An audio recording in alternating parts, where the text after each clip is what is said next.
Chapter 19. I was walking on my own. A few people walking on the same trail had already passed me. I saw a little girl sitting on a stone beside the path, picking birds off her dress. I was about to walk by when she stopped me. Your friends have gone. Why are you so late? She said crossly. I was surprised to hear the reprimand or stranger old enough to be her father. I just smiled, but she stopped picking the birds off her dress, waiting for my answer. Why didn't you make them wait for me? I said. How could I do that, old man? I was amused at being called an old man. It made me laugh. She went back to picking the birds off her dress. I sat down beside her. What are you looking at? She asked crossly. I'm trying to figure out what you look like, I said. What do I look like? An apple. Can a person look like an apple, uncle? I just mean you are cute. Nonsense, he said. Apple aren't cute. I was taken aback for a moment. Hearing the word nonsense made me think of PALPASA. It cheered me up. You are right, I said. Apples can be tasty but not cute. The little girl had a runny nose. The snot was running down to her upper lip. She tried to sniff it back up, still intent on picking the birds out of her dress. How did your dress get so many thorns? I asked. I went into the bushes to pee. I didn't know there would be birds. Why don't you help me pick them off? I picked birds from the dress. She wasn't paying attention to anything else. What's your name? I asked. Nanu, she said. That's a pretty name, I said. Nonsense. Name can't be pretty, she said. I'm sorry, you are right. Flowers can be pretty, not names. She agreed, still sniffing. I like flowers. I like marigolds, she said. I tried to help her pick the birds off her dress, but it was difficult. You don't even know how to pick off birds, she cheated me. I've never done it before, I admitted. Who picks them off for you? She asked.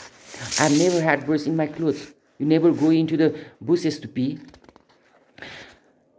I burst out laughing.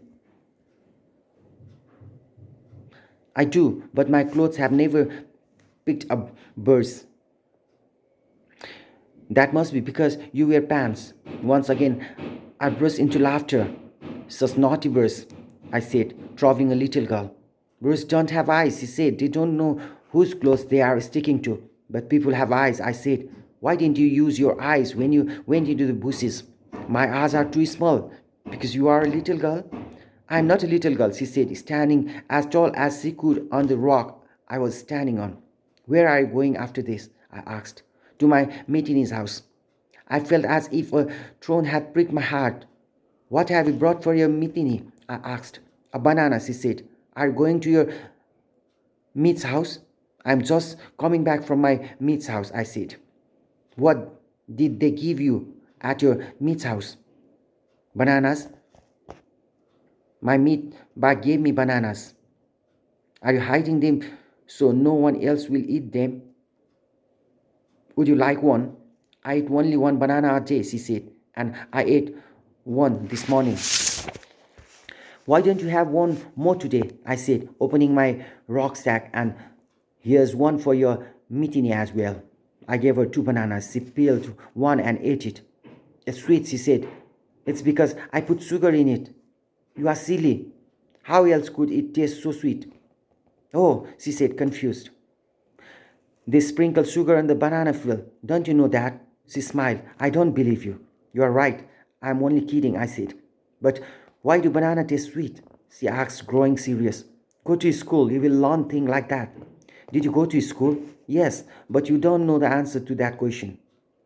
Some fruits are sweet, some are sour, and others don't have much taste, I said. And even the sweet ones have different flavors.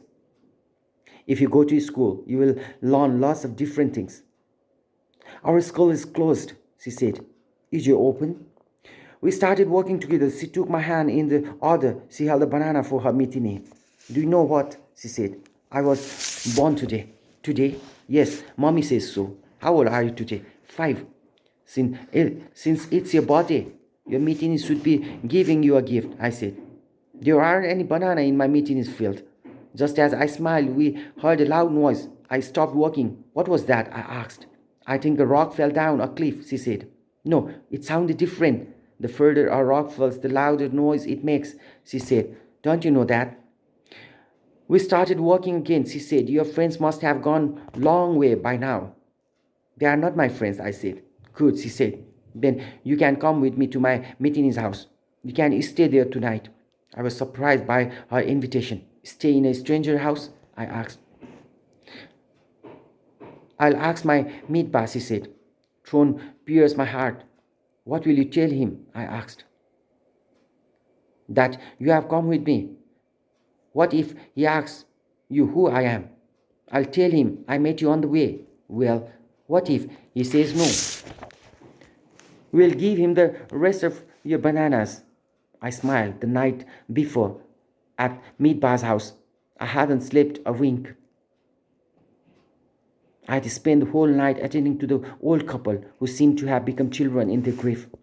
I asked the little girl, what if your meatball still says no even after we gave him the bananas? He will agree. But what if he doesn't? I'll tell my meeting to start crying. Meatball will have to agree just to make her stop. I laughed. Do you ever want to go to Kathmandu? I asked. No, she said. That's a scary place. Even kings get killed there. Aren't you scared here? Sometimes my daddy listens to the radio and says people are being killed. Do you know where people go when they die? No. You don't know anything? Then where do they go? I asked. How would I know? Are you near your meeting his house? It's just nearby, she said. Why? Are you tired? Suddenly, at a fork in the road, she stopped. Below us, people were gathered in front of a house. It looked like there's had been some kind of accident there. A man with a sad expression on his face came up and took my little friend in his arms. Nanu, he told her, your mitten is dead. She picked up a bomb when she was playing and it exploded in her hands. Oh my God, my whole body began to tremble. I stood there shocked. That was the noise we had heard. Nanu dropped the banana and ran toward the house, crying. She ran like a kite being pulled by a string.